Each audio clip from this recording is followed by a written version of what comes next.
My son invited me to a business dinner with a Japanese client. I stayed silent and pretended not to understand Japanese, but then I heard my son say something that froze my blood. I could not believe what I was hearing. He raised his sake cup and smiled, with that confidence I had seen so many times. But this time his words were not directed at me. He was speaking in Japanese to Mr. Takahashi, the businessman, sitting across from him, and every syllable was like a knife sinking into my chest. Kore wa tada no haha desu, kanojo no eken wa mushi shite kudasai. This is just my mother. Please ignore her opinions. I kept my smile. That smile I had perfected over 67 years of life.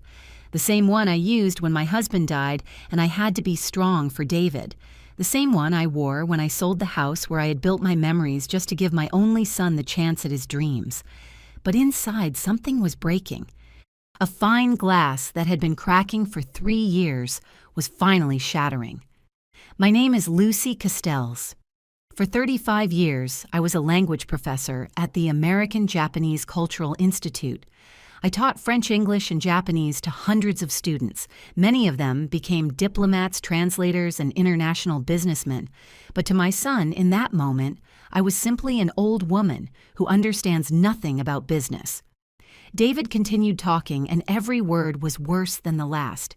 Kanojo wa koko ni imasu naze nara, kono shumatsu kodomo tachi no sewa ga hitsuyo datta kara desu. She is here because I needed someone to watch the children this weekend.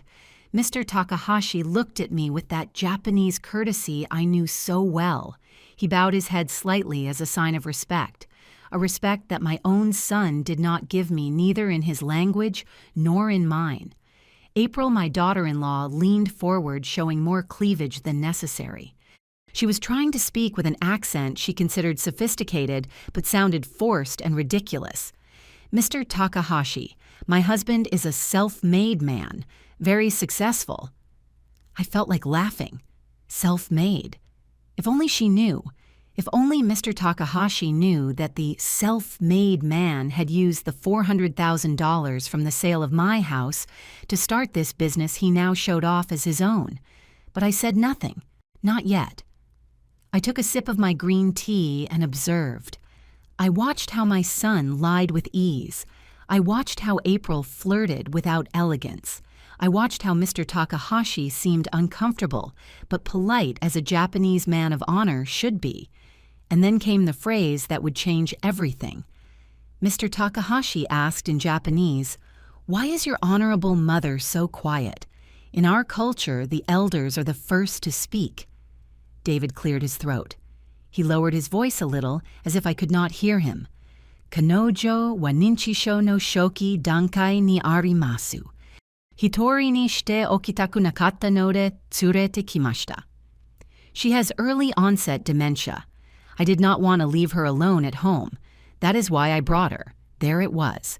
The biggest lie. The final betrayal. My son had just told a foreign businessman that his mother was losing her mind. That she was there not as a guest, not as the woman who had raised him alone after his father died, but as a burden he could not leave at home. I pressed the cloth napkin against my lap. I felt my hands trembling slightly, not from weakness, but from an icy fury that was beginning to wake up after years of sleep. Before I continue with my story, if these confessions touch something in your heart, welcome to our story family. Here we share real stories of women who found their voice when they thought they had lost it forever. I let the scene continue. I smiled when I had to smile. I nodded when they expected me to nod. I was the invisible mother, the decorative old woman David needed to look like a good son in front of his Japanese client. But every word I heard in that elegant restaurant in the financial district remained etched in my memory. Every lie, every humiliation. And somewhere deep in my being, where I kept the dignity I had inherited from my own mother, I began to weave a plan.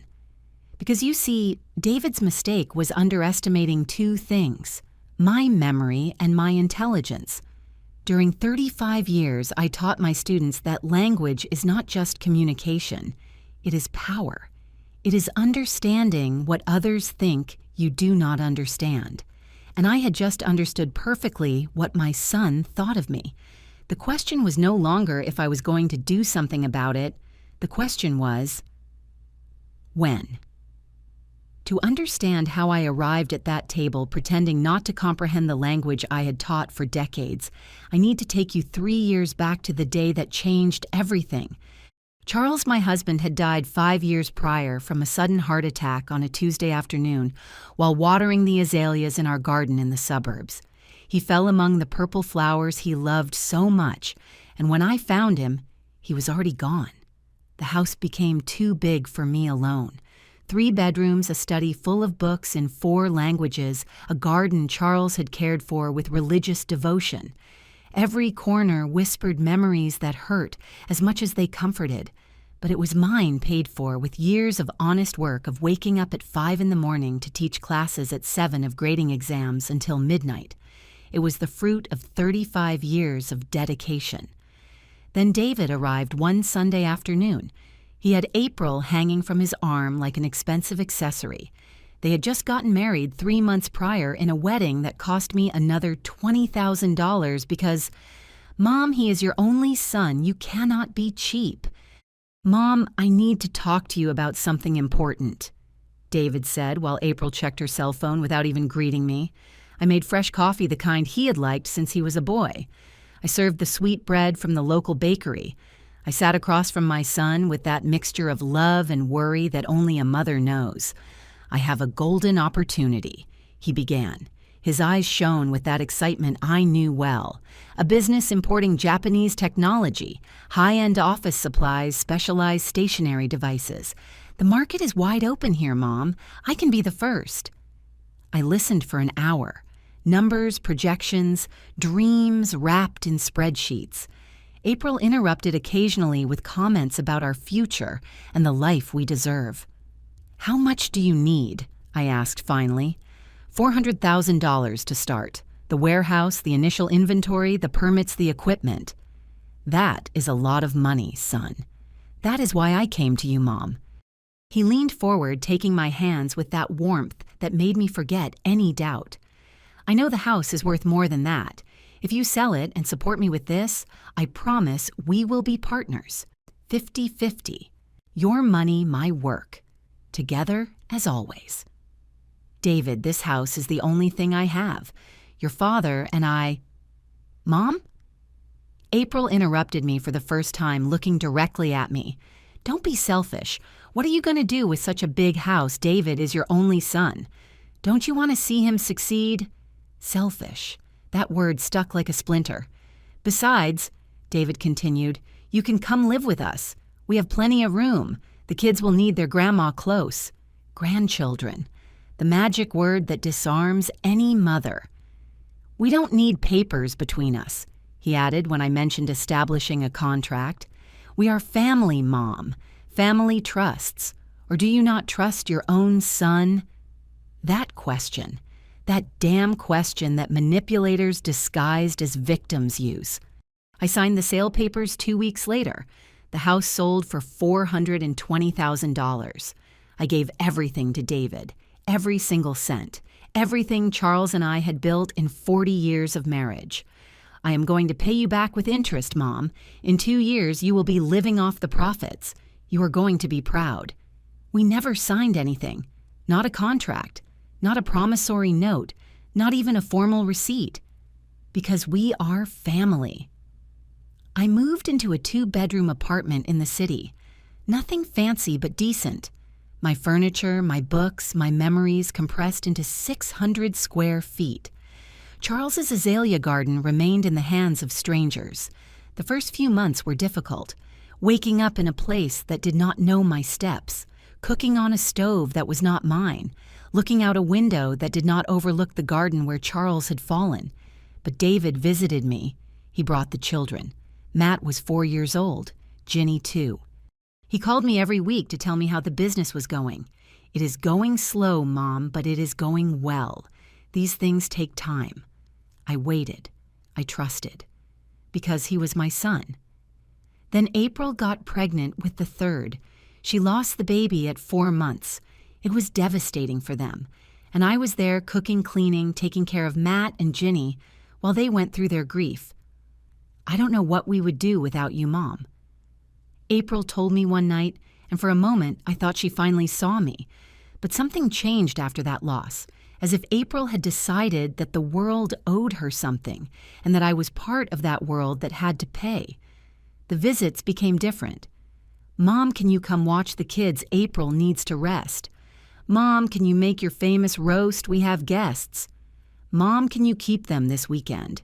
We are going to the lake house. The lake house that meant money, a lot of money, but when I asked about the business, the answers were vague. It is going well, Mom. Slow, but well. One year after giving him the money, I asked to speak about how things were going, about when we would see profits, about formalizing everything on paper. David got annoyed with me for the first time. Papers. Now you want papers. Do you not trust your son? It is not distrust David. It is order protection for both of us. Mom, I am a man of my word. The business is in a growth phase. I cannot be thinking about bureaucracy now. April added her poison. Oh, Mom, are we starting with the distrust that looks so ugly on a mother? I left their house that day without having eaten, without having hugged my grandchildren, with a knot in my stomach that would no longer leave. 2 years. I had been waiting 2 years for my son to keep his word. Meanwhile, on social media, I saw photos of them in expensive restaurants. April with designer bags, David with a watch that cost more than I spent in 6 months. But there was never money to pay back what was mine. We are still investing in growth, Mom. You have to understand how business works. Understand. As if I were ignorant. As if 35 years of work and managing my own household had taught me nothing. The calls became spaced out. The visits, too. Now he only looked for me when he needed something. And I, like an idiot, always said yes, because he was my son, because I was afraid of losing him, because mothers are taught that love is measured in sacrifice, in shutting up, in giving until you have nothing left to give, until that night at the Japanese restaurant when I heard my son call me demented. There, I understood that I had already lost him a long time ago. The question was, when had I stopped seeing him? Clearly, I woke up the morning following the dinner with Mr. Takahashi, feeling something strange in my chest. It was not pain. It was clarity. Like when you clean a dirty window and suddenly see everything that was on the other side. I made coffee in my small kitchen. The sun entered timidly through the window that faced the building across the street. Nothing to do with the azalea garden of my old house. But it was mine. This tiny space was all I had left. The phone rang at 9 in the morning. David. Mom, how did you wake up? I hope dinner last night didn't sit heavy with you. His voice sounded normal, casual, as if nothing had happened, as if he hadn't called me demented in front of a stranger. I am fine, son. That is good. Hey, I need to ask you a favor. Of course. The favors. Always the favors. April has an appointment at the spa this Saturday. You know how she is. She needs her relaxation time. Could you come watch Matt and Ginny? I have a meeting with some suppliers. At what time? Early. Around 8. The kids eat cereal. Nothing complicated. I just need you to be with them until 6 or 7 in the evening. 11 hours. 11 hours taking care of my grandchildren while my son worked and my daughter-in-law got her nails done. Could you pick me up? The subway to your neighborhood is, oh, Mom, that is out of my way. Take an Uber. I will pay you back later. Later.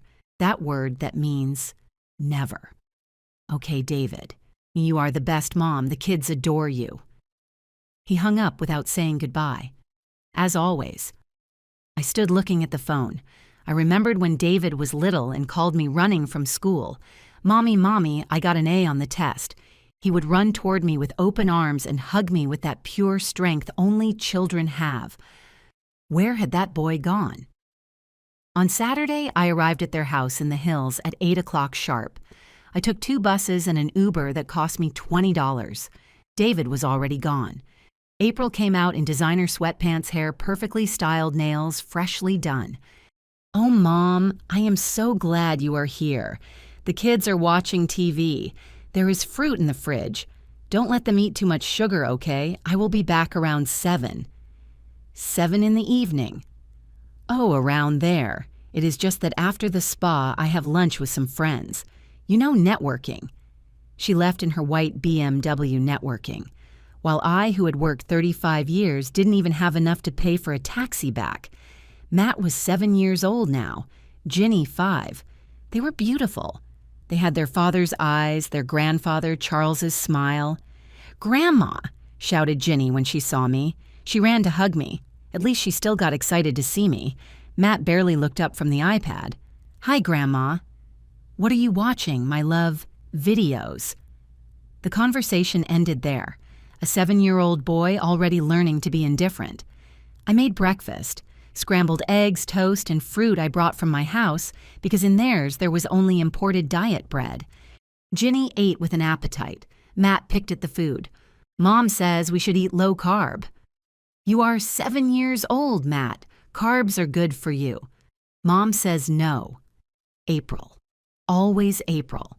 Her voice present even when she wasn't there. We spent the day playing. Well, I tried to play. Ginny wanted me to read her stories. Matt wanted to go back to the iPad. "Will you tell me about when Daddy was a boy?"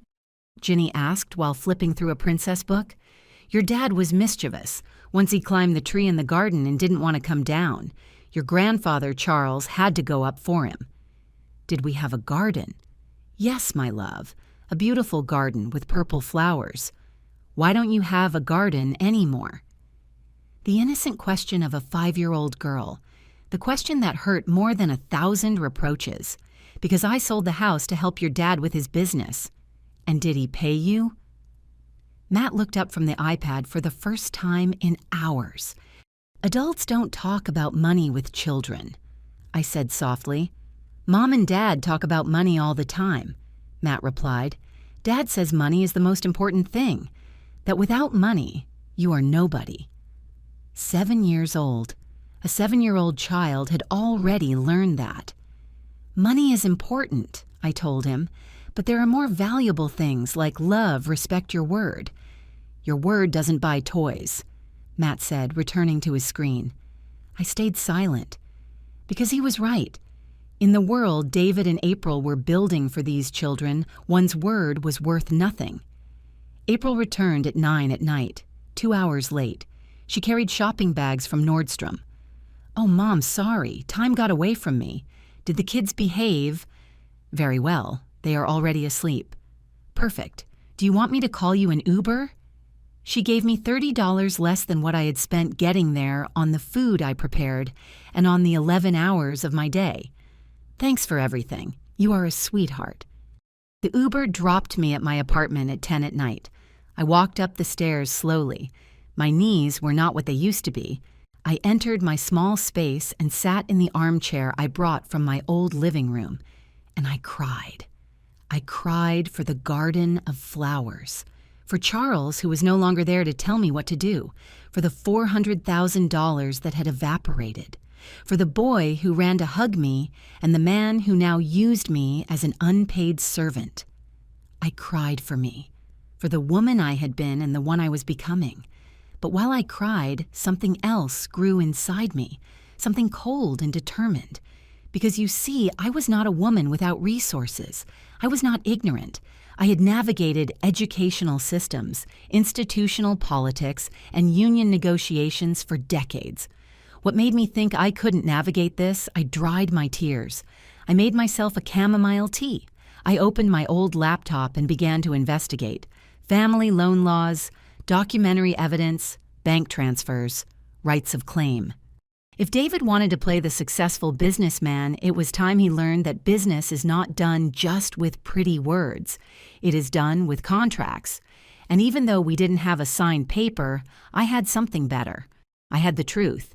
And bank transfers do not lie. I go back to that night, to that Japanese restaurant where sake cups shone under dim lights, and my world crumbled in a language I mastered perfectly. The waiter had served the second course.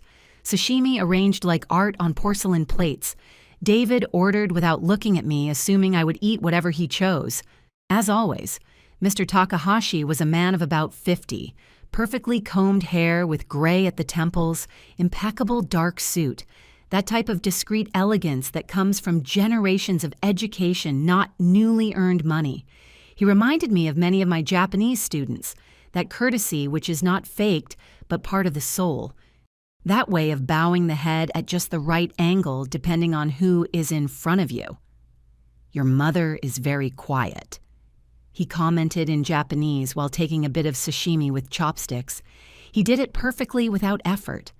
David smiled. That smile I had seen 1,000 times when he wanted to impress someone. "Kanojo wa itsumo shizuka desu, amari hanashimasen." She is always quiet. She does not speak much, but what he didn't say was more revealing. His tone, that way of referring to me as if I were an old piece of furniture that had to be tolerated. April interrupted in her forced English.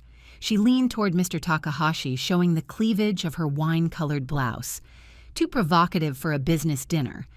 But April had never understood the difference between elegance and vulgarity.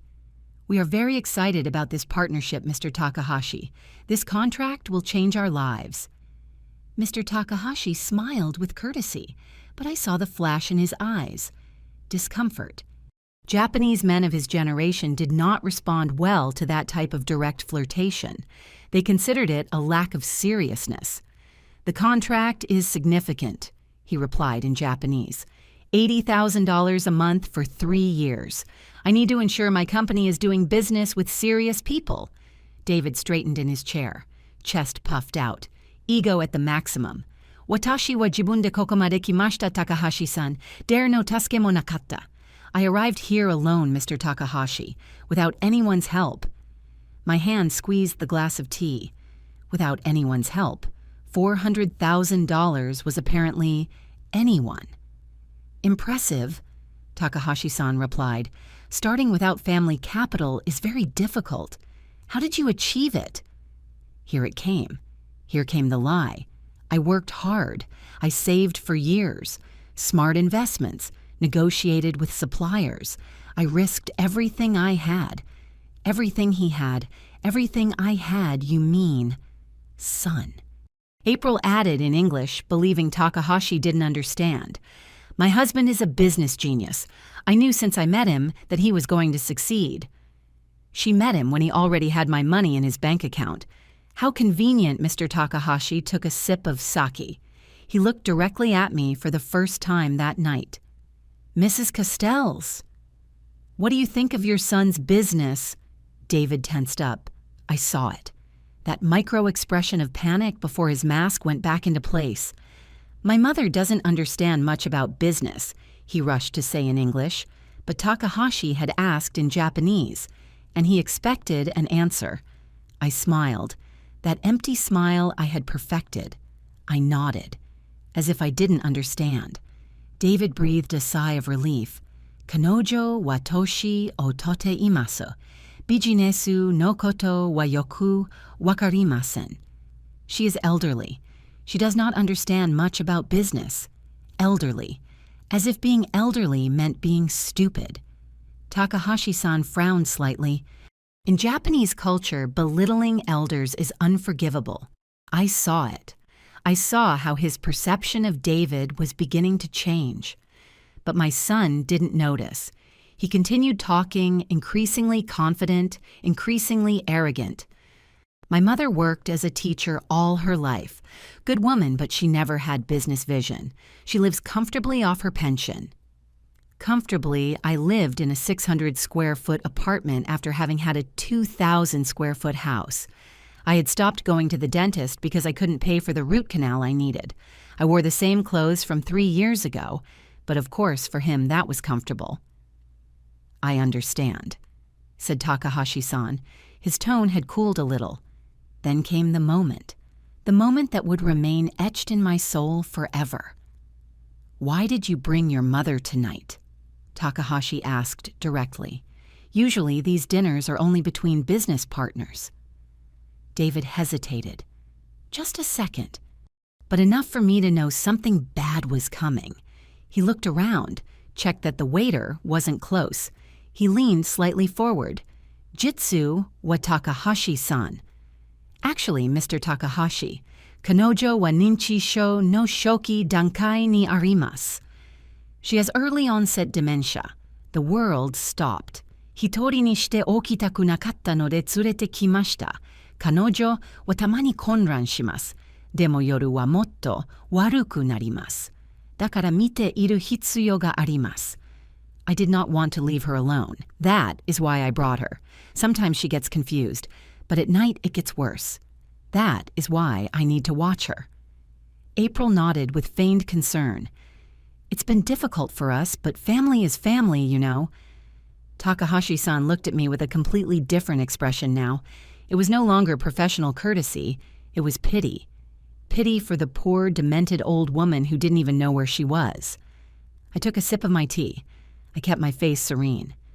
But inside, something broke so completely that I knew I would never be who I had been again. My son, my only son, the child I had carried in my womb, the one I had fed with my body, the one I had raised alone after his father died. He had called me demented to look good for a client. He had used me as a prop, as evidence that he was a good son who took care of his sick mother. I think it is admirable that you care for your mother, said Takahashi-san in Japanese. David smiled. He took April's hand across the table. It is the least I can do. After all, she gave me life. Caring for her in her old age is my duty. Duty. What a convenient word. In Japan, continued Takahashi-san, elders are venerated, their words are wisdom. Does your mother speak? Sometimes she babbles things. David laughed slightly as if it were funny, but nothing coherent. April added, last week she insisted that we had promised to pay her something. You see how they get. They laughed. Both of them, my son and his wife, laughed at the confused old woman who insisted they return her money. Mr. Takahashi did not laugh. Did you promise her something? No, David rushed to clarify. It is things from her imagination. The doctor says it is normal in her condition. What doctor? I had never gone to any doctor. I didn't even know I was supposedly sick. The dinner continued. They talked about contract terms, delivery dates, percentages, and profits. I remained silent, observing learning. I learned that my son was a better liar than I had thought. I learned that April was an active accomplice, not an innocent victim. I learned that both had built a narrative where I was the crazy one and they were the suffering saints. But I also learned something more important. I learned that Mr. Takahashi was a man of honor. I saw how his body language changed, how his answers became shorter, how that initial enthusiasm cooled with every disrespectful word David said about me. In Japanese culture, you can lie about many things, but you cannot disrespect your elders and expect respect in return. David was digging his own grave and didn't even know it. The dinner ended close to 11 at night. Takahashi-san said goodbye with perfect courtesy. I will review the terms and contact you next week. David practically glowed with excitement. April was already planning aloud how they would spend the money. No one asked me how I was going to get home. No one offered to take me. Mom, are you okay? Isn't it too late for you? I nodded. I smiled. I babbled something incoherent. David nodded, satisfied. We called you an Uber. Here is the code. They put me in a car without even waiting for it to start. They went to their BMW holding hands, celebrating their bright future. In the back seat of the Uber, I finally let the mask fall. The driver looked at me through the rearview mirror. Are you okay, ma'am? Yes, I replied in perfect English. Of course, without an ounce of confusion. I am perfectly fine. He looked at me strangely, but said nothing more. I arrived at my apartment past midnight. I entered, locked the door, and then, only then, did I allow myself to feel the magnitude of what had happened. I sat in my old armchair, the same one where Charles used to sit to read the same one we had bought at the flea market 30 years ago. And I understood something with crystal clarity. I could not cry anymore. I could not wait anymore. I could not continue being the invisible mother who allowed everything for fear of losing her son, because I had already lost him. The boy that was David had died a long time ago, or perhaps he never existed in the way I believed. What remained was a man capable of calling his mother demented to impress a stranger, and that man was going to learn a lesson I should have taught him years ago, that mothers are not stupid. That silence is not weakness, and that underestimating a 67-year-old woman who survived decades of teaching defiant teenagers was the biggest mistake he could commit. I got up, I turned on my laptop, and I began to write an email in perfect Japanese, addressed to Mr. Takahashi. The cursor blinked on the screen. My fingers trembled over the keyboard, not from fear, from fury contained for too long. But I stopped. It was not the time to act on impulse. It was not the time to let emotion guide my decisions. During 35 years, I taught hundreds of students that true intelligence is not in reacting, but in planning. I closed the laptop. I made myself a lime tea.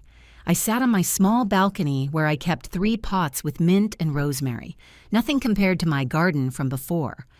But it was life, and life always finds a way to grow even in the smallest spaces. I thought of Charles, of what he would do. Charles was a calm man. He worked in the maintenance department of the General Hospital. He was not a doctor or someone important, but he was respected, because his word had value, because when he said something, he fulfilled it. My daughter used to tell me when I arrived frustrated from some meeting at school, the people who shout the loudest are not the ones who are right. They are the ones who are most afraid. Those who are right wait, plan, and act when the moment is perfect. The perfect moment. I needed to understand exactly what position I was in, what I had, what I lacked. I took out my old notebook, the one where for years I noted down the house expenses. Yes, I was one of those who write down every penny that enters and leaves. Charles made fun affectionately. "You look like an IRS auditor woman." But that habit of writing everything down was about to save me. I checked page by page. I found the exact date, March 15th, 3 years ago. Sale of house in the suburbs, $420,000. Below, in my careful handwriting, transfer to David Castells for import business. Verbal partnership. Return in 2 years. I kept searching. Every dollar I had given him after. Small loans that added up. May $15,000 for urgent municipal permit. July $25,000 for computer equipment. October $30,000 for trip to Japan for suppliers. In 3 years, the total was $490,000, and I didn't have a single signed paper. I got up. I went to my small filing cabinet, the one I saved from my previous house. I searched in the drawer marked bank. There they were, all the transfer receipts, every damn dollar documented. It was not a contract, but it was evidence. The next morning, I showered. I dressed in my gray tailored suit that I kept for important occasions. I put on light makeup. I looked at myself in the mirror. There I was, Lucy Castells, 67 years old, retired professor. Widow, betrayed mother, but also educated woman, intelligent, with documentation, with perfect memory, and with a plan forming in my head. First stop, the bank. Good morning. I need the complete account statement of the last 3 years. All transfers, especially the ones I made to this account. I gave the teller David's account number, which I'd memorized. The employee, a girl of about 30, looked at me with that mixture of respect and pity they give to old women. "Is it for something legal, ma'am?" "It could be." She gave me everything. 22 pages of transfers, every deposit documented with date time amount. Second stop, visiting Mercy. Mercy had been my student 20 years ago. A brilliant girl who stuttered terribly when speaking English, but who had a gift for numbers. I had patience with her. We worked together after classes for 2 years. She graduated as an accountant. Now she had her own firm. She never forgot the teacher who believed in her when others mocked. Miss Castells. She received me with a hug. How long has it been? How are you? We sat in her modern office. Large windows, plants, framed diploma on the wall. Mercy, I need your help, and I need your discretion. I told her everything. Every detail, the sale of my house, the promise of partnership, the years of silence, the revealing dinner. Mercy listened without interrupting. Her face went from surprise to indignation. Teacher, this is family fraud. We have to act. I need to know first what position I am in legally. Let me investigate. I have a lawyer friend, a specialist in civil and family issues. But tell me, do you have any evidence? I took out my 22 pages from the bank, my notebook, the WhatsApp messages where David asked me for the loans. Mercy whistled softly. Teacher, you were always the most organized. You see, that's why you forced us to keep a record of everything in class. I laughed for the first time in days. The habits of an old teacher. Not old wise, there is a difference. I left there with a copy of everything on a USB drive, and Mercy's promise to contact her lawyer friend. Third stop, something I needed to do for myself. I went to a coffee shop near my apartment. I ordered an Americano. I took out my cell phone, and finally, I wrote the email I had been composing in my head all night. Dear Takahashi-san, I apologize for contacting you directly, but I feel the need to clarify some things I heard during dinner last night. My name is Lucy Castells. I am the mother of David Castells, your potential business partner. Contrary to what my son informed you, I do not suffer from dementia or any mental illness. I am a retired professor from the American Japanese Cultural Institute, where I taught the Japanese language for 35 years. I understand Japanese perfectly. I heard every word of your conversation. I feel the moral obligation to inform you of certain facts that I consider relevant to your business decision 1. My son's initial capital came from the sale of my family home, $420,000. 2. This money was given under a verbal promise of a 50-50 partnership. 3. There is no formal contract between us. 4. In 3 years, I have not received a single dollar of return. 5. My son told you he got to where he is without anyone's help. That is false. I do not seek to sabotage my son's business, but in your culture, as in the one I respect, deeply truth and family honor are fundamental. A man who lies about his mother and slanders her as demented, what lies will he tell his business partners? I leave this information to your judgment. You are a man of honor. You will know what to do with it.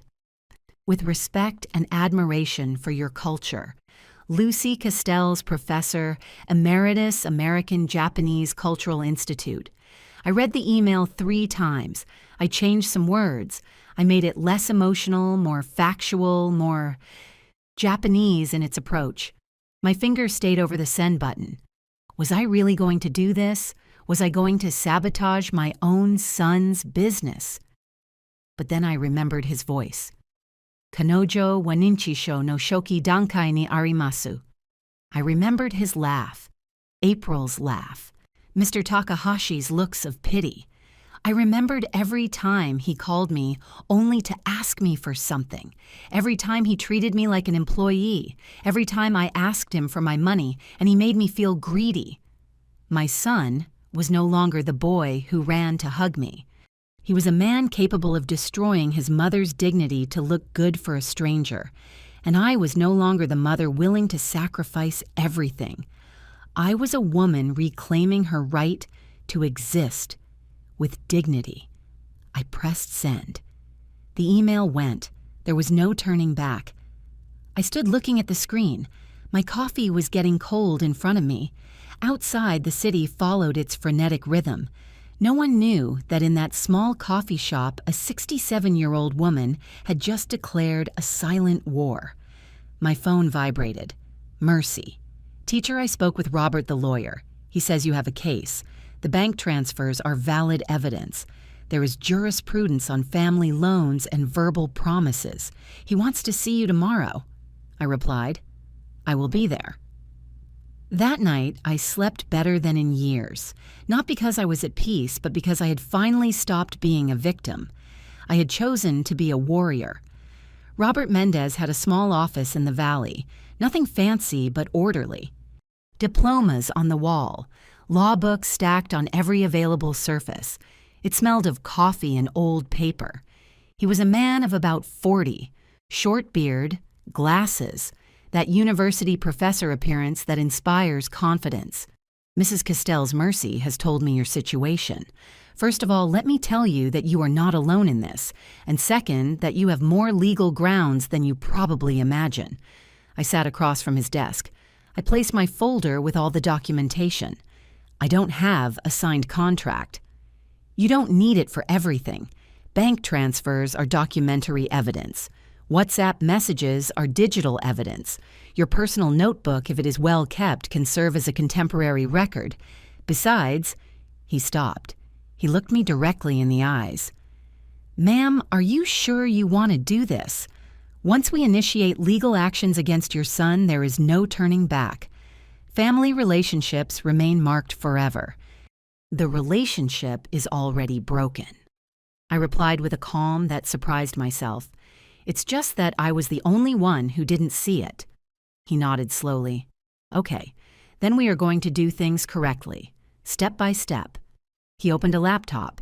First, I need you to tell me everything again, from the beginning.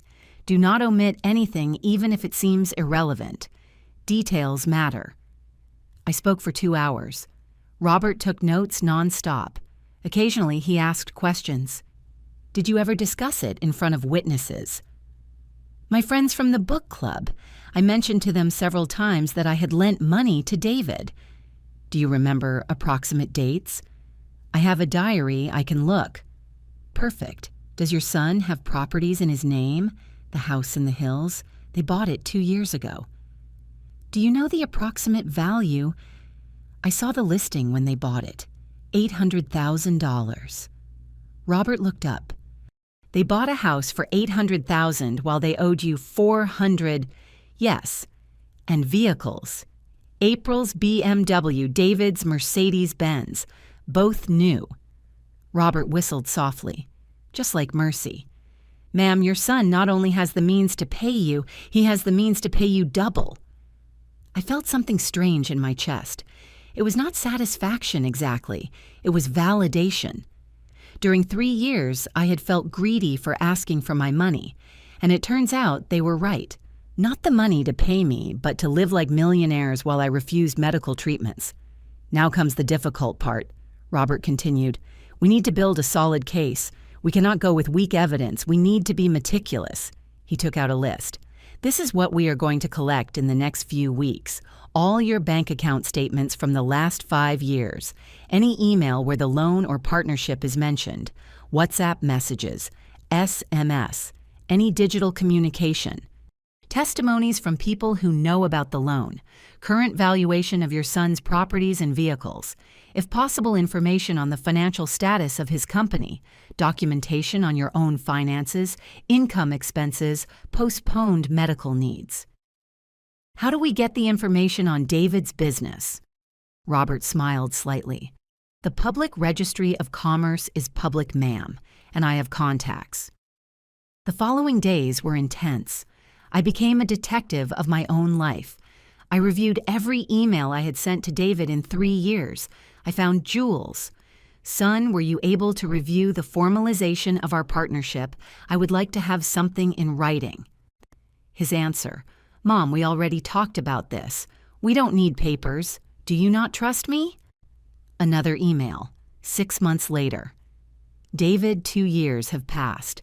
When are we going to see profits? His answer, the business is in a growth phase.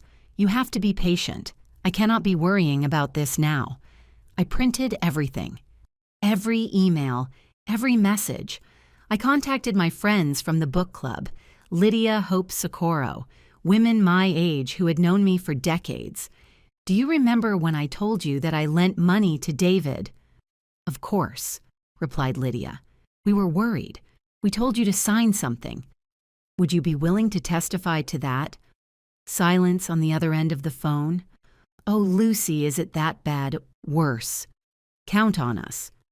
Mercy kept her promise. She investigated David's business. It turned out it wasn't just him. It was Castells Ruiz, Imports Incorporated. David had 50%, April 50%. I did not appear anywhere. But the most revealing thing came later. Teacher, I found something interesting. Mercy called me one afternoon. A year and a half ago, they registered another company, Valley Premium Developments, also 50-50. And what does that mean? That they are diversifying investing in real estate. And guess what they bought through that company? The lake house. Exactly. Registered for $670,000. I did the math in my head. The house in the hills, the lake house, the cars, the business. David and April had a net worth of at least $2 million, and it had all started with my $400,000. There is more, Mercy continued. I checked their social media, with your permission, of course. Go ahead. In the last year, 2 trips to Europe. 1 to New York, brand name watches, designer clothes, expensive restaurants.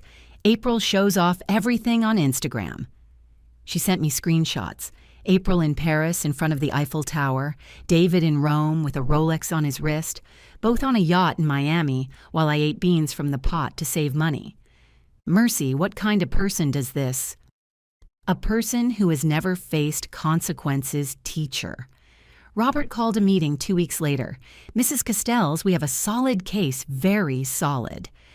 He placed a thick folder on his desk. Here is everything. The bank transfers prove that you gave him $400,000 initial plus $22,000 in small loans, total $422,000. The emails prove that there was a promise of partnership. Even if it is verbal, it is documented that the agreement existed. The testimonies of your friends corroborate that you spoke of this as an investment, not as a gift. Your son's current assets demonstrate capacity to pay. And finally, he paused dramatically. I got something very interesting. He put a document on the desk. Income statement of Castells Ruiz Imports. How did you get this? I have my methods.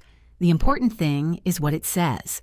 The company generates average monthly income of $120,000, net profits of approximately $35,000 a month. $35,000 a month. And he couldn't give me even $1,000. How strong is the case? Very strong. I can sue in 2 ways. First, civil lawsuit for unpaid loan. Second, if you want to be more aggressive, lawsuit for family fraud and unjust enrichment. Which do you recommend? It depends on what you want to achieve. If you only want your money, the civil one is faster. If you want them to learn a lesson... I stayed quiet. Robert, I want them to learn, but... I swallowed hard. I also want my grandchildren not to grow up thinking that this is okay, that it is okay to use people, that it is okay to lie.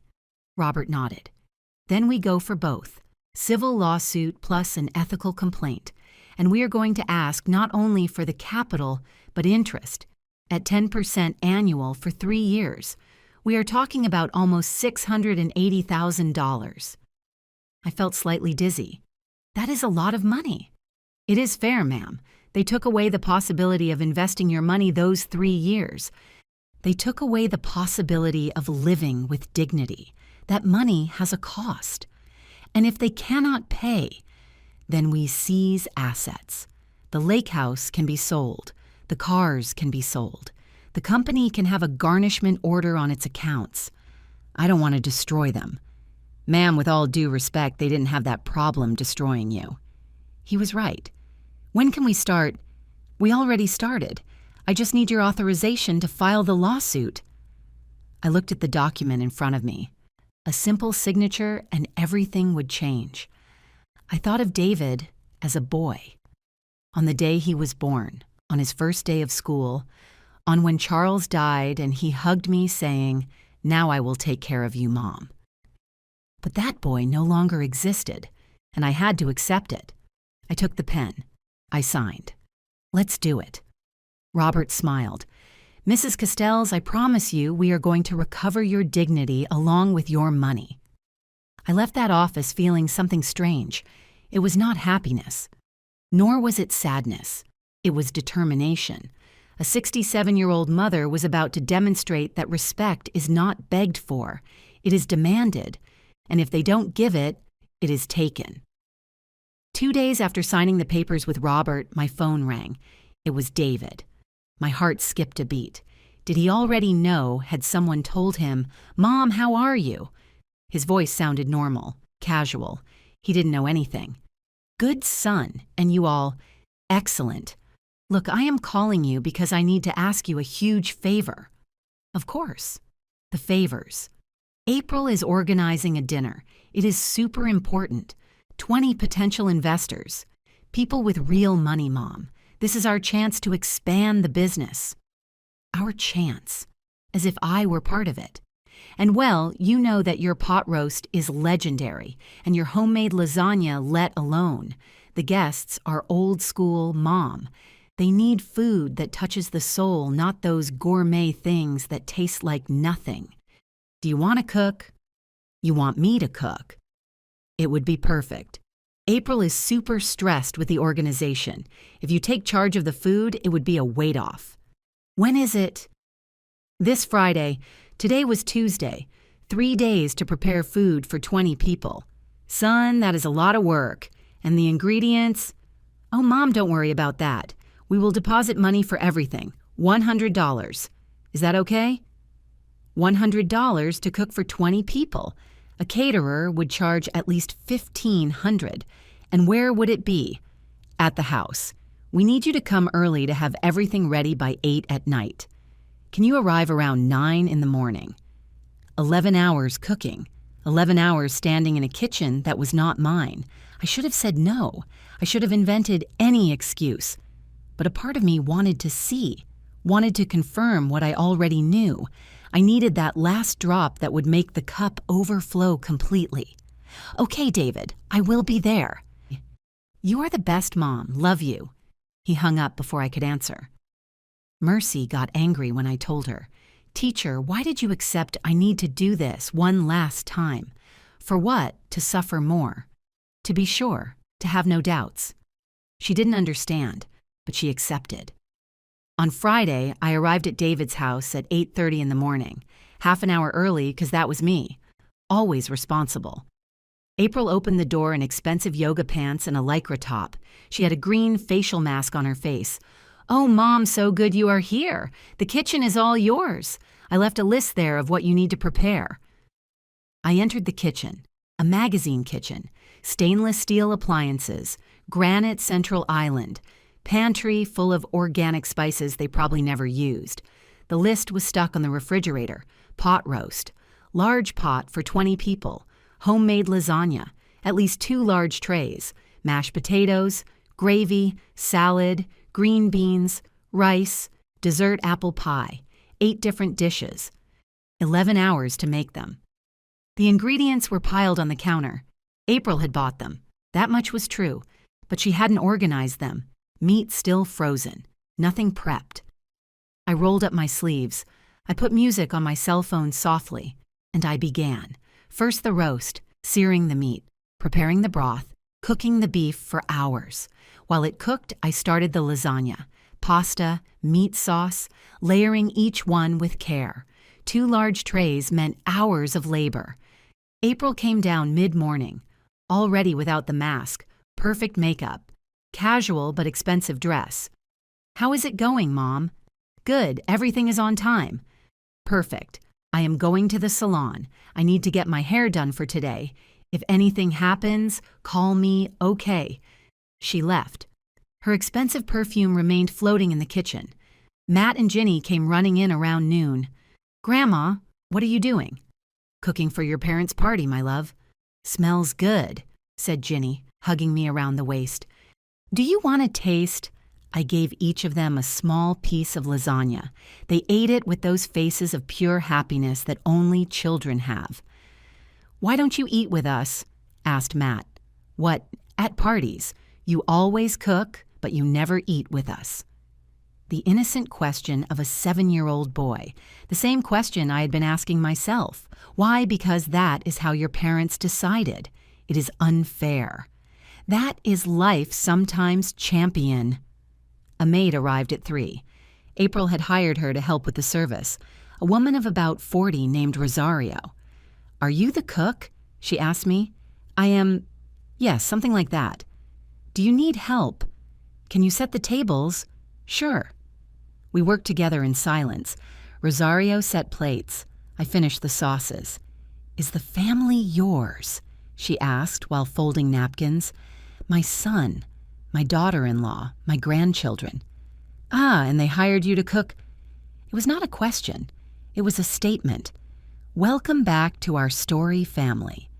Here is the adaptation of the script you provided." She understood in minutes what had taken me years to accept. To this family, I was hired, help, not a guest. David arrived at 6. Immaculate suit, shiny shoes, smelling of expensive cologne. "Mom, everything looks incredible." He tasted the beef stew directly from the pot. "Perfect. Just like I remember, the investors are going to be left wanting more." "What time do you want me to serve? You serve, yes. How are we going to do it?" David laughed lightly. "No, Mom. Rosie is going to serve. You already did your part." "So can I go?" He stayed silent. He exchanged a look with April, who had just entered. "Well," April began, "it is just that it is a business environment. Do you understand, mother-in-law? We need the vibe to be professional." Professional. My food was good enough to serve them, but I was not good enough to be there. I understand. But look. David took out his wallet. "Here is $75 for your help.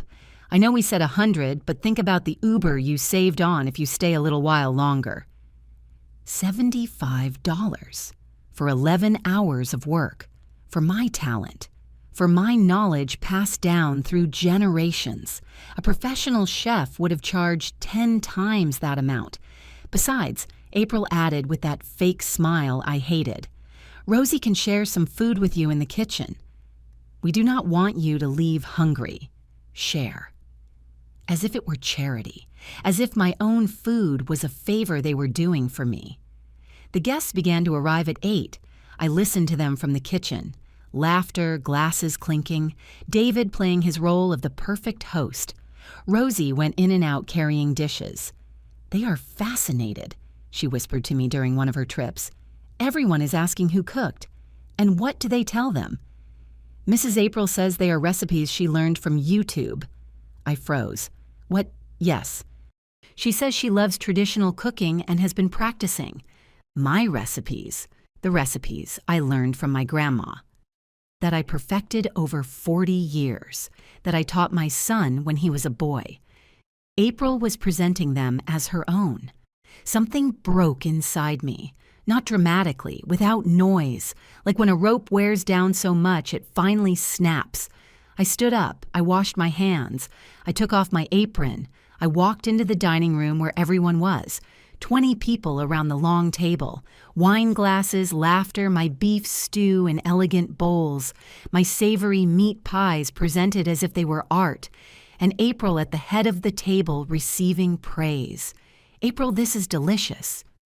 "Did you really make this?" "Well, you know I like to experiment. These traditional recipes have their tricks, but with dedication..." I cleared my throat. Everyone turned. The silence was immediate. "Good evening." "Excuse the interruption." David turned pale. "Mom, what are you doing?" "I just came to say goodbye. I am finished in the kitchen. Everything is ready for Rosie to keep serving." An older lady, about 60 years old, smiled at me kindly. "Are you David's mother?" "That is right." "What a good son, inviting you to his business dinner." I looked at David, then at April. Actually, I was not invited to the dinner. I was invited to cook for the dinner. The silence became denser.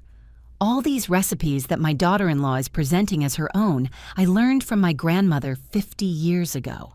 The stew has a secret that only my family knows. The meat pies have a specific ratio of butter and dough that took generations to perfect. April turned red. Mother-in-law, this is not the moment. I know, but it is important that these investors know something about my son and my daughter-in-law. David stood up. Mom, that is enough. Enough, son, I am just getting started. You all know I am 67 years old. You know I am an old woman who worked her whole life as a teacher. The older lady nodded. What you do not know is that I sold my house to give my son the initial capital for his business, $200,000, with the promise that we would be partners. The murmurs began. That was 3 years ago. I never saw a single dollar back. I never saw a contract. And tonight, after cooking for 11 hours, they paid me $75 and told me I was not appropriate for their professional environment. A man with glasses intervened. Wait, David, is that true? It is more complicated. It is not complicated, I continued. It is very simple. I am an unrecognized investor, an unpaid worker, and a mother who finally understood that silence is not a virtue. It is complicity with abuse. April tried to stand up, but the weight of 20 pairs of eyes stopped her. Enjoy the dinner, I said finally. The food is excellent. It should be. It has 60 years of love and tradition in every bite. I turned around. I walked toward the door.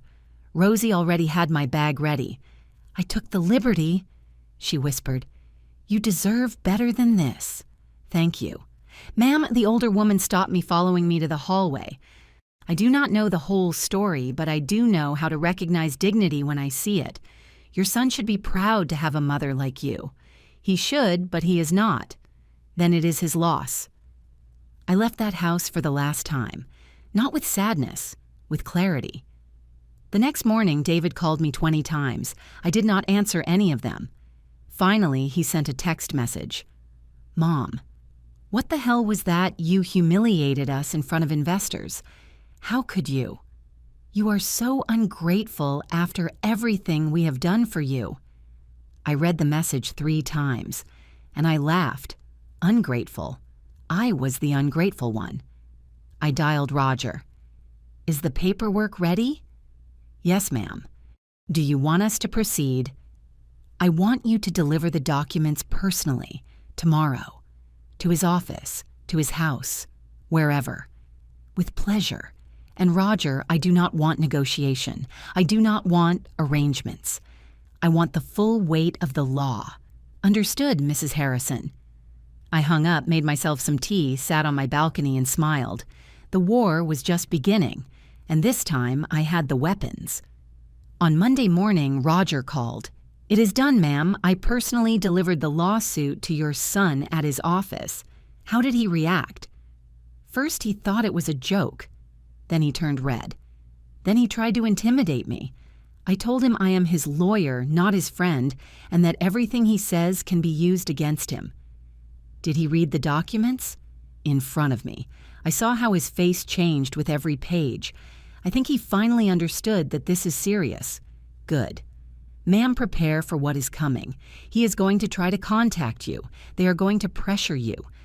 They are going to use the grandkids. They are going to cry, threaten, manipulate. Are you ready? I am ready. I was not ready. The calls began that same afternoon. 50 calls from David, 30 from April. WhatsApp messages that filled entire screens. Mom, what is this? You cannot do this to us. We are family. How can you sue us? Dad would be ashamed of you. That last message hurt, but I did not back down. I replied only once.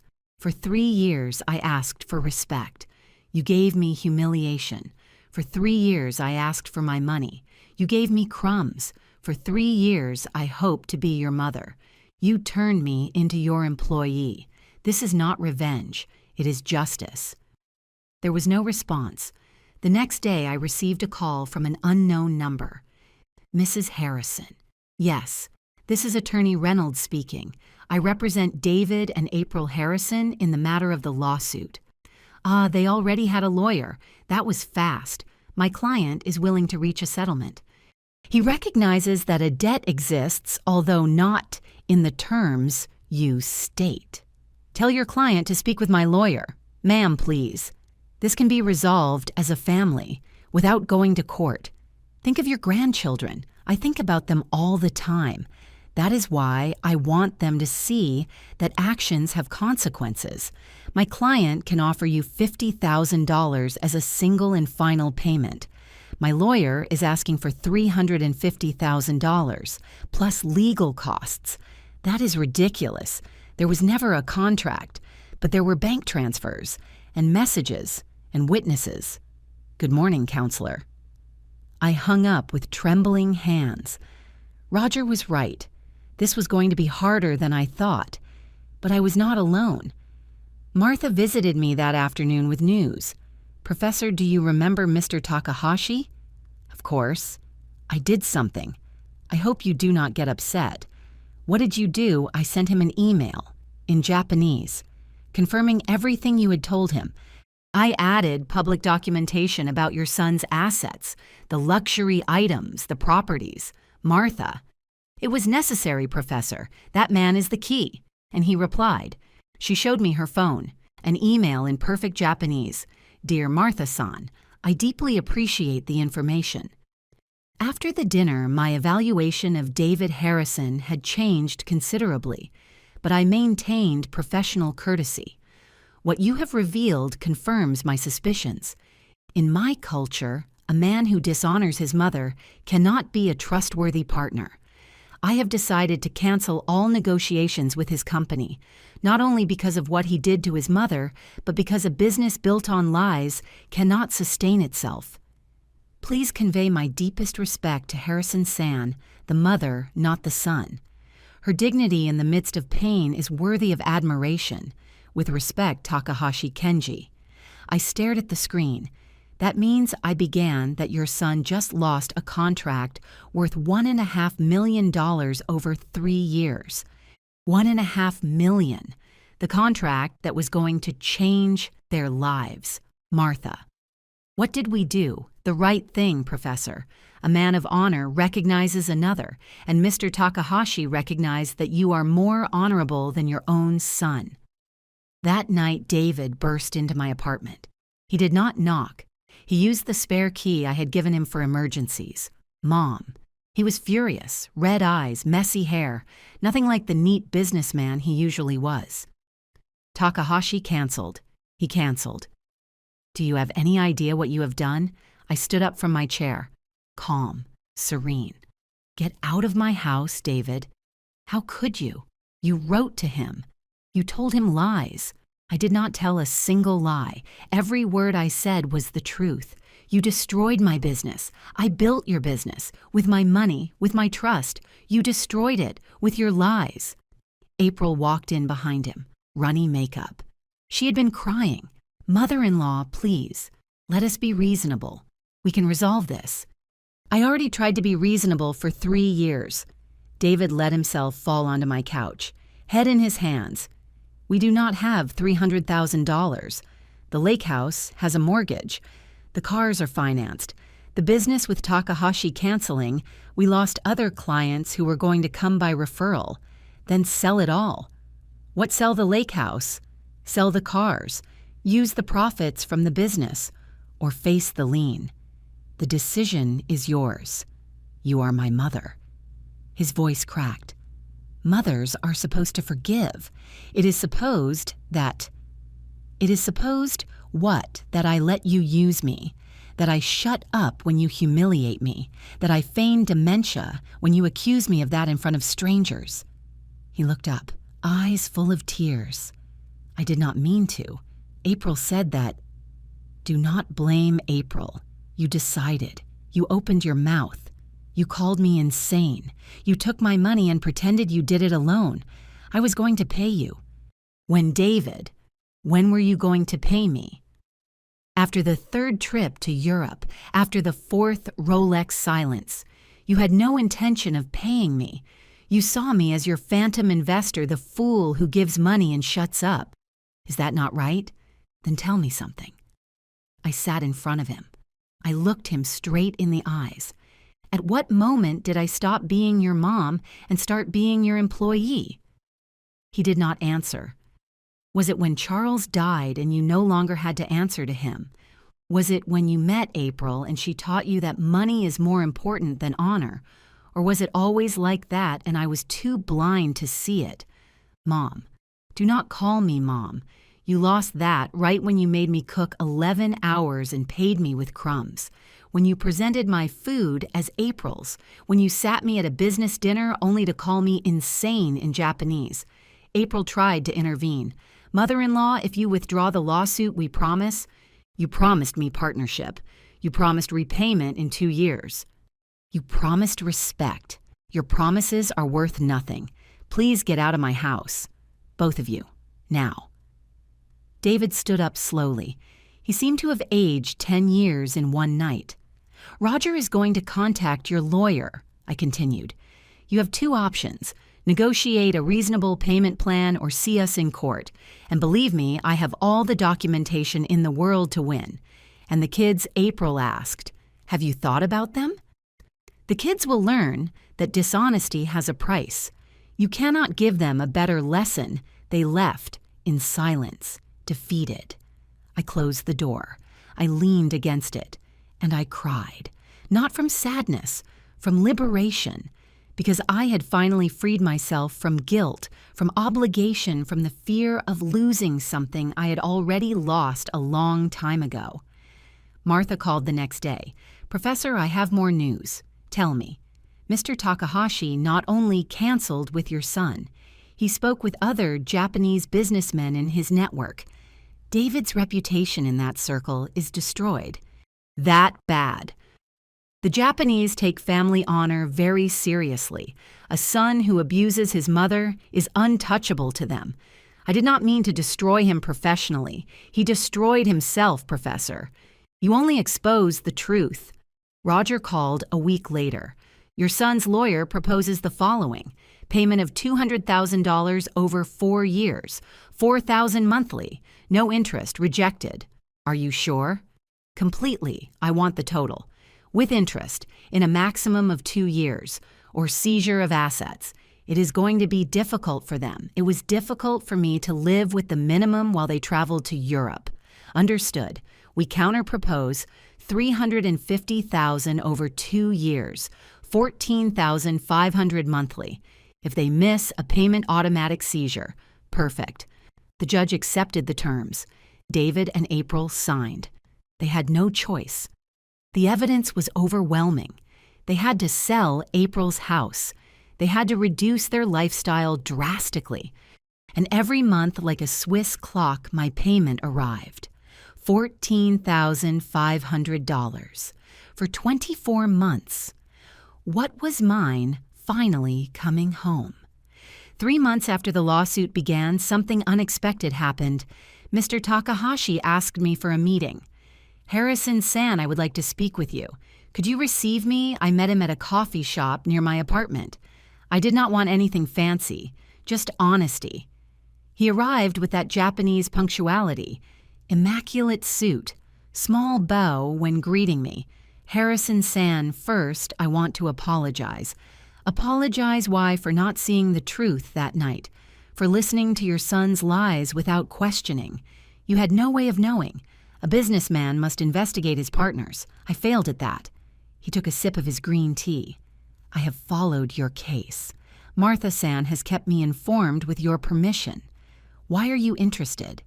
Because you remind me of my own mother. She was also a teacher. She was also betrayed by her family. But she never had the courage to defend herself. She withered in silence." His eyes moistened slightly. "When she died, I found a diary. There she wrote everything she never said, all the pain she kept. And I swore to myself that if I ever saw a similar situation, I would not be complicit with my silence. That is why you canceled with David. That is why. But also because a dishonest partner is a time bomb. What are you going to do now? Does your company need a new supplier?" He smiled. "Actually, I am considering working with someone else, someone who understands the true value of honor." He took a document out of his briefcase. Harrison-san, do you know the import market? My son explained things to me when he still spoke to me. And what did you think of the business model? Honestly, I thought he was leaving money on the table. The margins were very tight. There were unexplored niches. For example, high-quality school supplies. The education market is growing. There is a gap between the cheap domestic stuff and the super expensive imported stuff. Takahashi-san nodded slowly. Do you know what I like about you, Harrison-san? What that 35 years of teaching gave you something your son will never have. Perspective, patience, and deep understanding of the market he claims to know. Where are you going with this? I want to offer you a proposal, a partnership, real, documented, between my company and you. I was speechless. You. I have the contacts in Japan. You have the knowledge of the local market. Your son built his business with your money. It is time for you to build yours with your knowledge. Mr. Takahashi, I am 67 years old. In Japan, that is an advantage. Wisdom, experience, credibility. He placed the documents in front of me. 50-50 partnership. Initial investment on my part, $100,000. Investment on your part. Your knowledge of the educational market, your contacts from 35 years of teaching, your work ethic. This is fair. This is fair. And if I fail, then we fail together. But something tells me you do not fail when you commit to something. I read the documents. Everything was there, clearly. Partnership at 50%, defined responsibilities, shared profits, mutual respect, everything David had promised me and never gave me. Why are you doing this? Because business is not just numbers, Harrison-san. It is honor, and you demonstrated having more honor than any young businessman I know. I signed that afternoon, and that is how Premium Education US Japan was born. The following weeks were intense. Takahashi-san brought the products. I activated my network of ex-colleague teachers. I offered them something no one else offered. Japanese quality at accessible prices, and I knew them. I knew what they needed before they asked for it. The business took off quickly. 2 months later, we were making sales of $40,000 a month, profits of $12,000, my share $6,000 a month, more than what David was paying me back. Martha could not believe it. Professor, you are a successful businesswoman. I always was. It is just that no one let me do it. Then came the moment I had been waiting for. One Friday afternoon, David appeared at the office I had rented. A small office, but dignified downtown. Mom, we need to talk. Hello, David. Make an appointment with my assistant. Your assistant? Yes, I am no longer available at any hour. I have a business to run. He stood in the doorway, looking around.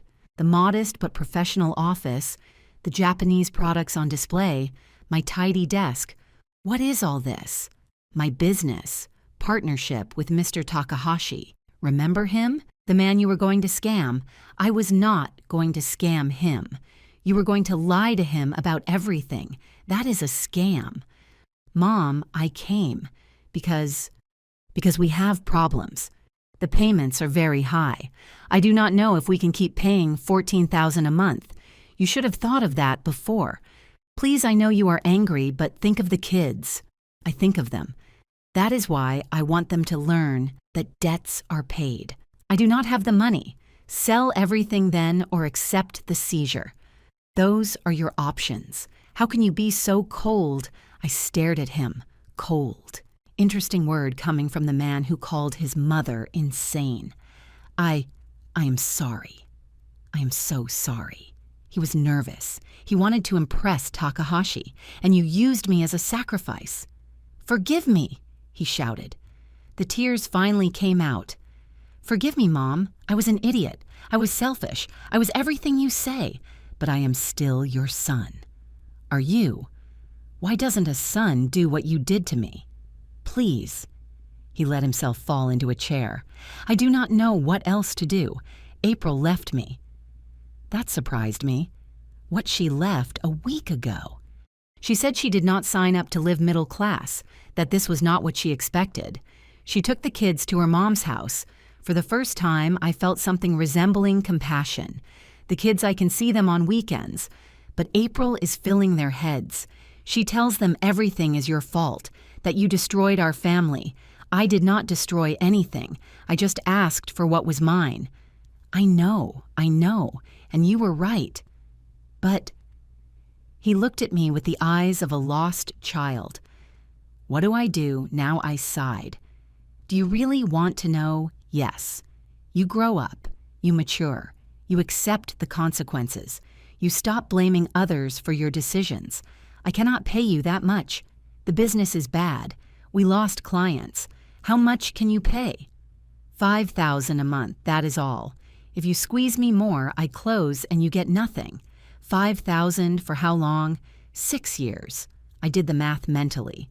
$360,000. More than agreed. Okay, but it has conditions. Which ones? First, every payment on time. One single delay and we go back to the original terms. Second, Matt and Gina see me every week, not for me to babysit for free, so they can spend time with their grandmother. Third, never speak ill of me in front of them again. Fourth, this arrangement is documented. With a lawyer, with a notary, with everything legal. I accept. And one more thing. What? Ask for my forgiveness. For real, not to look good, not to get something, because you truly understand what you did. He knelt in front of my desk. Mom, Linda Harrison, I am sorry. Sorry for using you, for lying to you, for humiliating you, for having been the worst son in the world. I do not deserve your forgiveness, but I ask for it anyway, because I love you, and because I finally understood that loving is not taking, it is giving. Tears rolled down his face, and I, who had sworn not to cry anymore, also cried. I forgive you, David. But forgiveness does not erase consequences. Debts are paid, respect is earned, and trust is rebuilt. Are you willing? Yes. Then call Roger. We signed a new agreement, and we started over, but this time as adults, not as a selfless mother and a leeching son. He nodded. He stood up. He hugged me. I am going to do it right. I swear it on Dad. I hope so. He left, and I stayed alone in my office. Martha entered minutes later.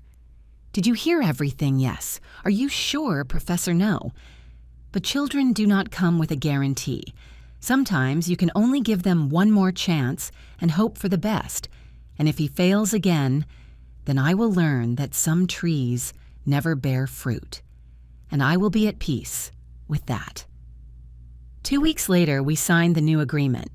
$5,000 a month for 6 years. And David complied, every month, like a clock. Slow, but he complied. 6 months after the new agreement, my business with Takahashi-san had grown beyond our expectations. Premium Education US Japan not only sold school supplies, we expanded to educational furniture, classroom technology, teacher training. My knowledge of the educational system was gold. I knew what the schools needed before they knew it themselves. Monthly profits reached $20,000. My share, $10,000 a month, more than what David was paying me back. The irony did not escape me. The son who called me ignorant of business now earned less than his mother. One afternoon, Matt and Gina came to visit me at the office. It was part of the agreement. Every Saturday was my time with them. "Grandma, your office is pretty," said Gina. "Thank you, my love." "Dad says you are a businesswoman now." "Is that so? And what does that mean?" "It means I work on something of my own, that I make my own decisions, that I earn my own money." Matt, who was now 8 years old, watched everything with curiosity. "Is it true that Dad stole from you?" The direct question of a child without filters. Not exactly stole, but he did take my money and did not return it as promised. "That is stealing." "You are right." "Is that why he is sad?" "Is he sad?" "Yes." "He does not smile like before. And Mom does not live with us." Gina hugged my waist. "Why are all the adults angry?" I knelt to her height. Sometimes my love adults forget to be honest, and when that happens, there are consequences. Like when you break something and have to fix it. Did Dad break something? Yes, our trust. And now he is trying to fix it. And will he be able to? I hope so. That day, I taught them how the business worked. I showed them the products. I explained about imports, margins, customers. Matt was fascinated. Grandma, will you teach me how to do business? Why do you want to learn it? So I do not make Dad's mistakes. 8 years old. An 8-year-old boy had already learned the lesson his father took 40 years to learn. The following months brought unexpected changes. David sold his business. It was not enough to maintain it and pay me. A larger company bought it. They gave him a manager position, fixed salary, without the prestige of being the owner but with stability. It is better this way, he told me one afternoon when he came to drop off the monthly payment. I no longer have to pretend I am something I am not. And what are you? A man who made mistakes who is trying to fix them. He had lost weight. He looked tired, but also more real, less of a mask. How are the kids? Good April still does not speak to me much, but they ask me about you all the time. Do you tell them the truth? I tell them their grandmother is the strongest woman I know, that I made serious mistakes with her, and that she is teaching me to be a better person. Good. April, on the other hand, did not change. One day, she appeared in my office unannounced. Designer dress, perfect makeup, the same as always. Mother-in-law, we need to talk. Hello, April, how can I help you? I need money. Direct. At least that had not changed. Why would you come to ask me for money? Because David does not earn like before. The kids need things. Private school, extracurricular classes, clothes. And you do not work. I am looking, but you know how the market is. April, for 3 years you used me. You humiliated me. You presented my food as yours. You paid me misery for hours of work. Why would you expect me to help you? Because you are their grandmother, family. Family? What an interesting word coming from you. Look, I know we made mistakes. Mistakes, plural, no April. Decisions, conscious ones. Every one of them. Fine, you are right. We were horrible. Are you happy now? Did you win? Now help us. I am not going to give you money, April. Why not if you have it? Because you have not learned anything. You still believe the world owes you, that your pretty face and your manipulation are enough. She turned red. You are a... Watch your words. This is my office. And I can ask security to escort you out. She calmed down a little. The kids see you every week. You are going to notice if they lack something. Are you going to allow your grandchildren to suffer for your pride? And there it was, the old trick, using the children as a shield. If Matt and Gina need something, I will help them directly, but not through you and not with cash. If they need school supplies, I have contacts. If they need clothes, I can take them shopping. But I am not going to finance your lifestyle while you pretend to look for work. What am I supposed to do? What any responsible adult does. You work. You reduce your expenses. You live within your means. Easy for you to say. Easy. April. I lived with the minimum for 3 years while you traveled to Europe. I refused medical treatments because I did not have money, and all that time my money was financing your luxuries. Do not come talking to me about difficult. She stayed silent. Now, if you have nothing else to say, I have a meeting in 20 minutes. She stood up. At the door, she turned around. Do you know what is the saddest thing about all this? What? That you were right about everything, and I was too stupid to see it. She left, and for the first time I felt something resembling pity for her. Takahashi-san invited me to dinner one night, at the same Japanese restaurant where it had all started. Does it not bring back bad memories? I asked. On the contrary, here I met your true character, and that changed my life too. How he reminded me of what my mother could have been if someone had supported her, if someone had believed in her. Your mother sounds like a wonderful woman, she was. But she never had the chance to show it. You did, and you took it. He raised his glass of sake, to second chances, and to the women who teach us that it is never too late to reclaim our dignity. Cheers. Harrison San, I want to propose something to you. Another partnership, I joked. Something better. I want you to be the face of our company in the U.S., the CEO. I handle the Japanese side. You handle everything here. No buts you have shown. You have a better eye for this market than I do. And more importantly, you have something that cannot be bought. Earned respect. I do not know what to say. Say yes and accept the salary that comes with the position.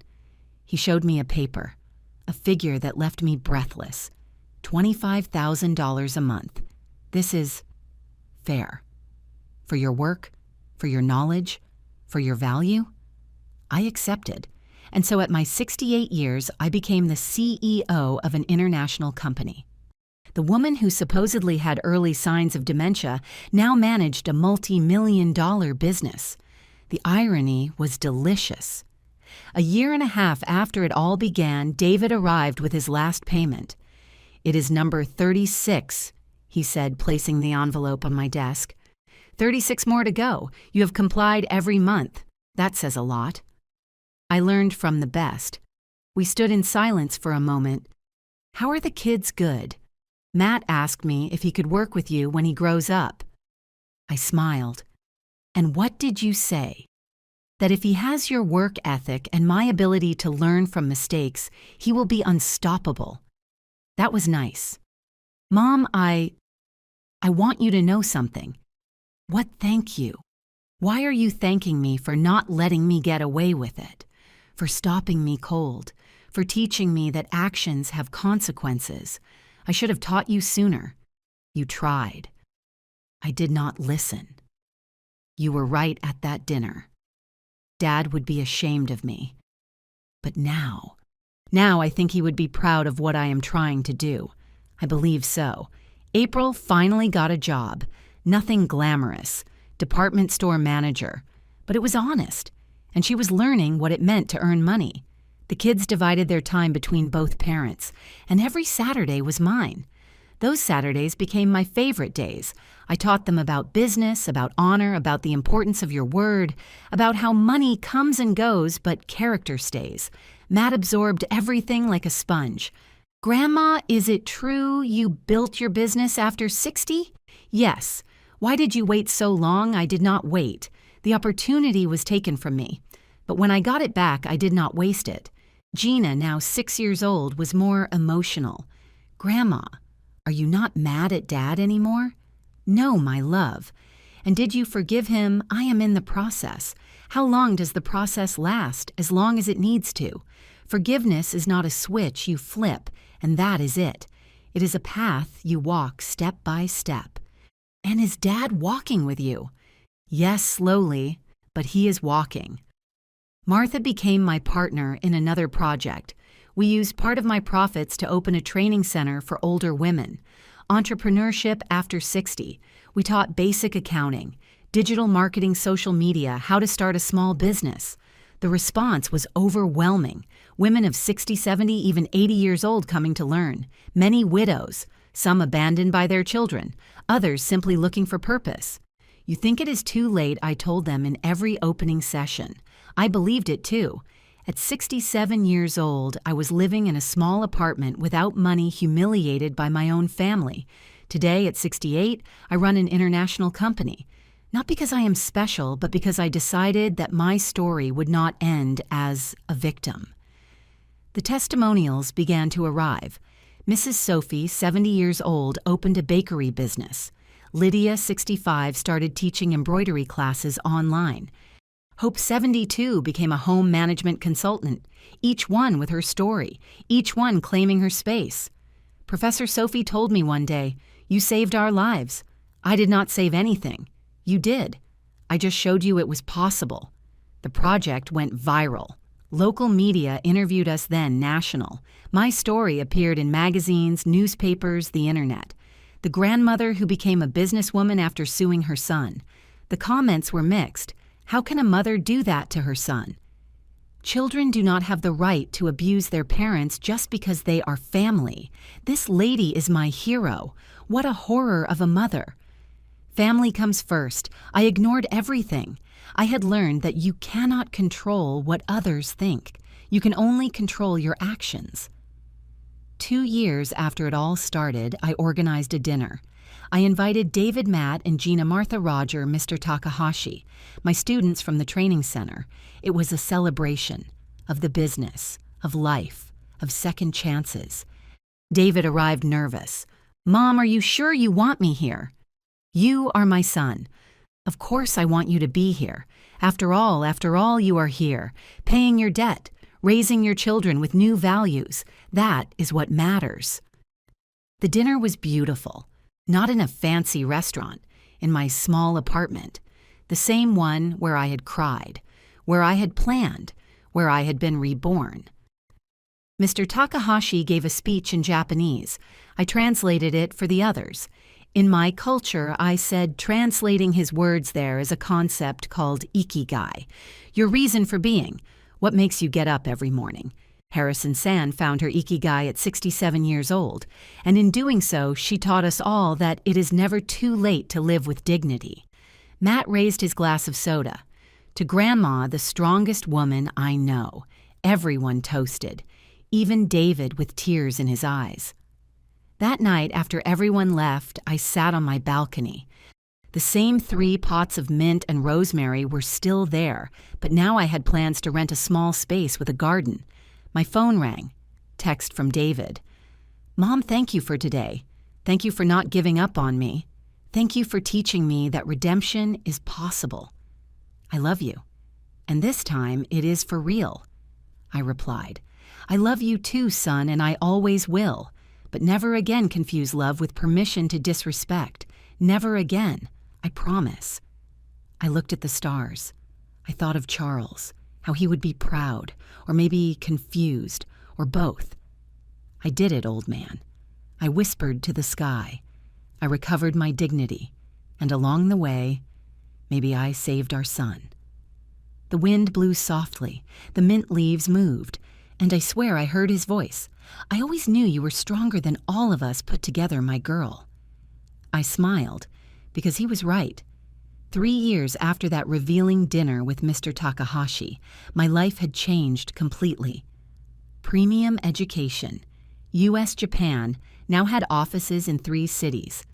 New York, Chicago, and Los Angeles. The Never Too Late Training Center had helped more than 200 older women start their own businesses. And I, Linda Harrison, at my 70 years, was recognized as Businesswoman of the Year by the Chamber of Commerce. David completed all his payments. The last one arrived in month 48, 12 months earlier than agreed. "How did you do it?" I asked him. "I sold my remaining share of the business. I did not need it anymore. I have a stable job, the kids are fine, and I wanted to close this chapter properly. I am proud of you." His eyes filled with tears. Those words I had earned over 3 years, but today I think I finally deserve them. April changed too. We did not become friends. Probably we never would be, but there was mutual respect. Mother-in-law, she told me one day when she dropped off the kids, "I know we are never going to be close, but I want you to know I admire what you did. You taught me that no one has the right to trample on another person, not even family." Are you okay, April? I am learning to live with less, to value work, to be a better person for my kids. That is all one can ask for. Matt, now 11 years old, spent his free afternoons in my office, helping, learning. Grandma, when I grow up, I want to have a business with you. Why with me? Because you teach me that business is more than money. It is about honor, about treating people right, about keeping your word. Your father is learning that too. I know, and I am proud of him, but it was you who taught us both. Gina, 9 years old, was different, more artistic freer. Grandma, I do not want to have a business. I want to be a painter. Then be the best painter you can be, even if I do not make much money. My love money is important, but do you know what is more important? Sleeping peacefully knowing you were honest, that no one can say you trampled on anyone to get where you are. That is priceless. The training center organized a graduation ceremony, 50 older women receiving their entrepreneurship diplomas. Martha and I were on stage. "Professor, do you want to say a few words?" I approached the microphone. I looked at those 50 women, some with canes, others completely gray, all with eyes shining with hope. 4 years ago, I began. I was sitting in a Japanese restaurant listening to my son call me insane. I felt my life had ended, that at 67 years old, I no longer had anything to offer the world. Today at 70, I run a company. I teach other women who also did not know they had value. And finally, after 7 decades of life, I understand something fundamental. I paused.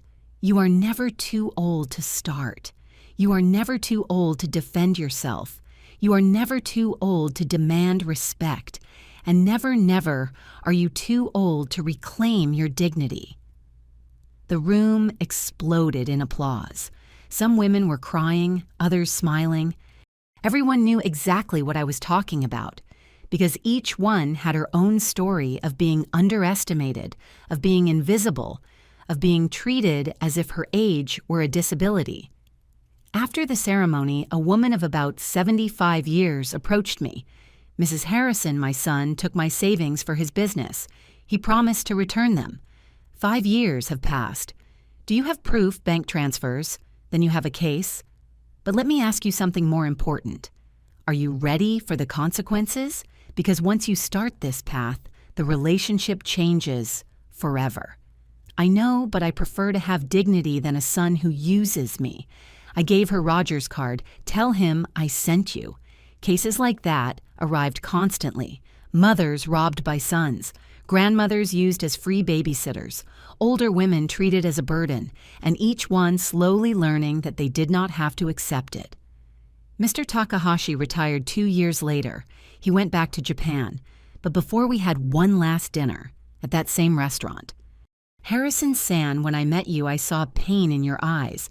Today I see power. You gave me the opportunity when no one else would. I just opened the door. You decided to walk through it. What will you do in Japan? Rest, write, maybe start another small business. At 65, I still have time." We laughed. "And you, Harrison-san, when do you retire? Retire. I am just getting started." Exactly. That is the difference between you and the majority. The majority sees 70 years as the end. You see it as a new chapter.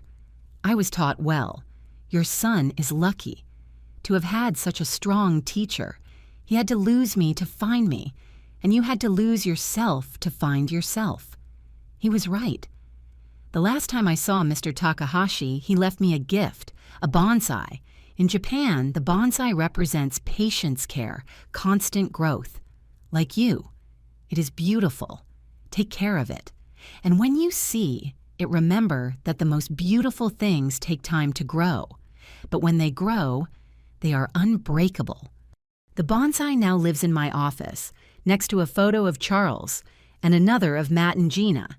And every morning when I water it, I think about everything that happened, about the Linda I was, the one who allowed everything out of fear, about the Linda I became, the one who learned that love without respect is not love, about the Linda I will be, the one who will keep growing until the last day. David visited me recently. He was holding something in his hands. What is that something I should have given you years ago? It was a document, partnership agreement, dated 4 years ago, with my name, with his name, 50-50. This never existed, I said. I know. That is why I did it now. Retroactive. So it is on the record. So the world knows you were my partner, not my benefactor, my partner. David let me finish. I also transferred to your name 30% of the company I still have. It is not worth much, but it is yours, because it should have always been yours. I do not need it. I need it. I need you to accept, because I need to sleep knowing that in the end I did the right thing, even if late, even if insufficient, but the right thing. I accepted the document. Thank you, son. Thank you for not giving up on me, for showing me that change is possible. Today, while I write this in my diary, yes, at 70 I am still writing in my old diary, I think about everything lived. I think about the women who write to me, the ones who tell me thank you for teaching me that I can say no. I think about the children who learned from my story, the ones who tell their parents, let me document this before asking for money. I think about the mothers who are still silent, the ones who still accept, the ones who believe love is sacrifice without limits. And I want to tell them something. You are not selfish for defending yourself. You are not a bad mother for asking for respect. You are not too old to start over. You are human. And humans deserve dignity. No matter your age, no matter your story, no matter how much you have given, always, always you deserve respect. And if you do not receive it, you have every right to demand it, even from your children, especially from your children, because real love does not humiliate. Real love does not use. Real love does not lie. Real love respects.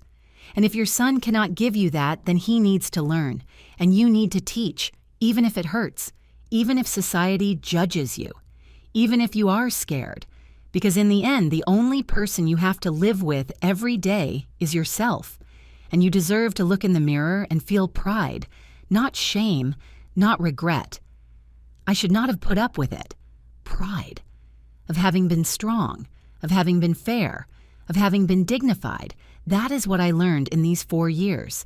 And that is what I want you to learn too, because it is never too late. Never. That night at the Japanese restaurant, when I heard my son call me insane, I thought it was the end of my story. It turned out to be the beginning of the woman I should have always been.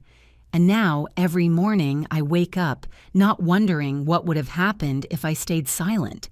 I wake up knowing I did not stay silent. And that makes all the difference. If this story touched something in your heart, I would love to know. Leave me a comment. Where are you watching us from? Have you lived something similar? Do you know someone who needs to hear this? Remember, like this video if this story made you reflect. And subscribe to the channel to keep sharing stories that remind us that it is never too late to reclaim our dignity, because we all deserve to be seen, to be valued, to be respected, no matter the age, no matter anything.